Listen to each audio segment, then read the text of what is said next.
Ndewo ahambo Mr. Obi. Ekeresimesi ọma na ụmụ Igbo niile. Ejyk Nwamba aro mouje mouna muna Maazi Agu no n'ọgbọ yo. Ekeresimesi orugo gbako si eru ụmụ Igbo n'ọdụlọ.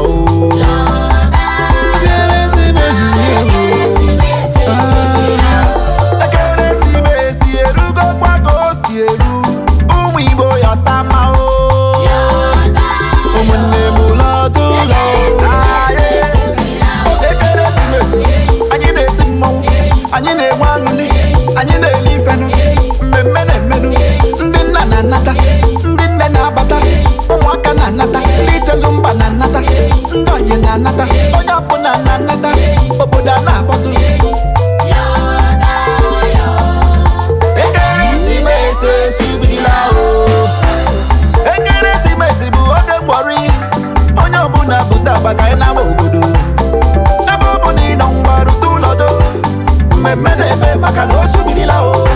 Na mbọ nga egwuregwu na-akpọ anọ ise isii ezigbo ọrịbịa abụọ asaa asatọ nwanne ogene na-afịọ egwu ọnwa na akụkọ ifo mama nnukwu ga-akọ ugegbe anya ọfụrụ ife ọfụrụ akpụkpọ ụkwụ ọfụrụ ataghị na akụnụ ọ ga-atọ gbogbo ma anyị niile n'ọkọ ịfụnanya ndị dị n'otu nwanne dị ụtọ. Ekeresimesi orugo gbako si eru ụmụ Igbo n'ọdụlọ.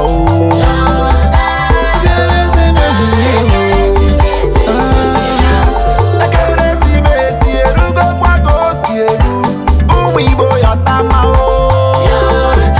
Ụmụnne m n'ọdụlọ. Ekeresimesi anyị na-eti mmọnwụ, anyị na-enwe aṅụrị, anyị na-eli ifenụ, mmemme na-emenụ, ndị nna na-anata, ndị nne na-abata, ụmụaka na-anata, ndị ichelu mba na-anata, ndị onye na-anata, onye ọbụla na-anata, obodo a na-akpọtụ. Ejyk Nwamba aro mouje mo ọsọpụrụ buru igwe na ụmụ Igbo ga-anọtalili ụlọ ọ dị n'ọfọ. From January to December ya naba n'Igbo jekụ ọkwa kirie mmọnwụ ebe aṅụle ụgbọelu ọbụkwa na ego ne ụgbọala ọbụkwa na ego ne ụmụ Igbo na-emebe ọfụma achọta n'obodo asala ọkụ ebe anyị na-eme njem okporo ga-erubela anyị isi. Ụmụ Igbo ụwa m ụwa asaa onye Igbo ka m ga-abụ no place like home. Ekeresimesi orugo gbako si eru ụmụ Igbo n'ọdụlọ.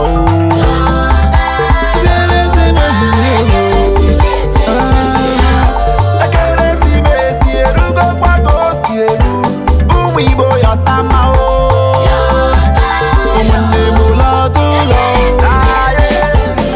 Ekeresimesi anyị na-eti mmọnwụ, anyị na-enwe aṅụrị, anyị na-eli ifenụ, mmemme na-emenụ, ndị nna na-anata, ndị nne na-abata, ụmụaka na-anata, ndị ichelu mba na-anata, ndị onye na-anata, onye ọbụla na-anata, obodo a na-akpọtụ.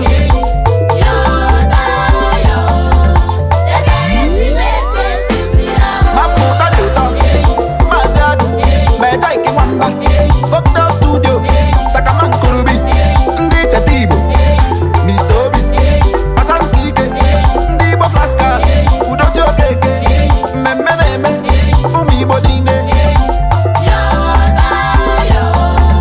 Ekeresimesi esibirila.